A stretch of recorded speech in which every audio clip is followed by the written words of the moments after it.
எல்லோரும் நல்லா இருக்கீங்களா? வாங்க சவுதி அரேபியாவில் ரைஸ் மில்லை பார்த்துடலாம்.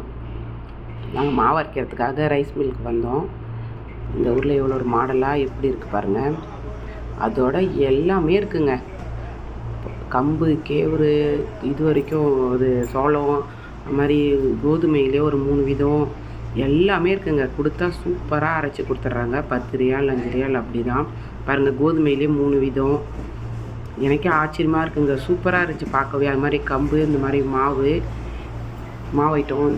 அப்புறம் இது என்ன காய்னு எனக்கு தெரியல. இது காஃபி கொட்டையா அப்படின்னு சரியாக தெரியல. இது அரைக்கிறாங்க தனியாக. அது உள்ளே போகும்போது இதனுடைய ஸ்மெல் தான் அதிகமாக இருந்துச்சு. அப்புறம் மொட்டைக்கம்பு, நாட்டுக்கம்பு, அந்த மாதிரி தனித்தனியாக எல்லாமே வச்சுருந்தாங்க. நம்ம ஊரில் கூட நான் இந்த குட்டி சோளத்தெல்லாம் பார்த்தது இல்லைங்க ரைஸ் மில்லில். இங்கே அவ்வளோ அழகாக வச்சுருந்தாங்க. இந்த மாதிரி இந்த சோளம் எல்லாமே சூப்பராக இருந்துச்சு. உங்களுக்கு பிடிச்சிருந்தால் லைக் பண்ணுங்கள்.